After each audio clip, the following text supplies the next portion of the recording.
कौमी क्रिकेटर्स के central contract का ऐलान। रेड और व्हाइट बॉल कैटेगरीज में मजमूई तौर पर 33 खिलाड़ी शामिल। बाबर आजम, मोहम्मद रिजवान, शाहीन अफरीदी समेत 5 खिलाड़ियों को दोनों फॉर्मेट के कॉन्ट्रैक्ट मिल गए। 10 खिलाड़ियों को सिर्फ रेड बॉल और 11 खिलाड़ियों को व्हाइट बॉल का कॉन्ट्रैक्ट मिला। फिटनेस और परफॉर्मेंस को मद्देनजर रखकर कॉन्ट्रैक्ट दिया गया। चीफ सिलेक्टर मोहम्मद वसीम का ये कहना है। तो कौमी क्रिकेटर्स के सेंट्रल कॉन्ट्रैक्ट का ऐलान कर दिया गया है। रेड और व्हाइट बॉल कैटेगरीज में मजमूई तौर पर 33 खिलाड़ी शामिल हैं। मजीद इस कॉन्ट्रैक्ट की डिटेल हमें बता रहे हैं मोहसिन एजाज। जी मोहसिन। देखिए, पाकिस्तान क्रिकेट बोर्ड की जानिब से मेन सेंट्रल कॉन्ट्रैक्ट बराए 2022-23 का ऐलान कर दिया गया है और रेड और व्हाइट बॉल कैटेगरीज में मजमूई तौर पर 33 खिलाड़ी शामिल हैं।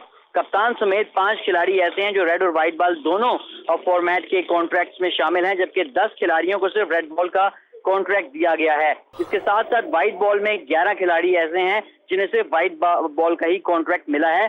इसके साथ साथ डोमेस्टिक सर्किट में उम्दा कारकर्दगी का मुजाहरा करने वाले 7 खिलाड़ी एमर्जिंग कैटेगरी का हिस्सा भी बन गए हैं।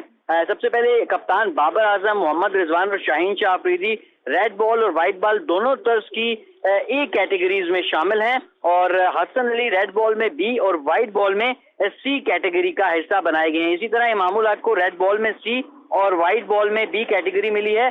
Azhar Ali red ball contract की ए, जबकि फवाद आलम बी कैटेगरी में शामिल हैं। इसके साथ साथ अब्दुल्ला शफीक, नसीम शाह और नोमान अली रेड बॉल की सी कैटेगरी में शामिल हैं, जबकि डी कैटेगरी में आबिद अली, सरफराज अहमद, सऊद शकील, शान मसूद और यासिर शाह शामिल हैं।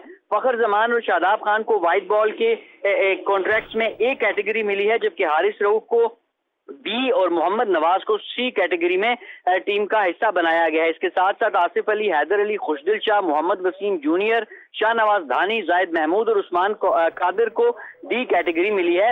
इसके साथ साथ अली उस्मान, हसीबुल्लाह, कामरान गुलाम, मोहम्मद हारिस, मोहम्मद हुरैरा, कासिम अकरम और सलमान आगा को डोमेस्टिक सर्किट में उम्दा कारकर्दगी पर एमर्जिंग कैटेगरी के कॉन्ट्रैक्ट मिल गए हैं। चीफ सिलेक्टर मोहम्मद वसीम ने रावलपिंडी क्रिकेट स्टेडियम में प्रेस कॉन्फ्रेंस में इन कॉन्ट्रैक्ट्स का ऐलान करते हुए ये कहा है कि इन कॉन्ट्रैक्ट्स का ऐलान किया गया है। मोहसिन, बहुत शुक्रिया आपका।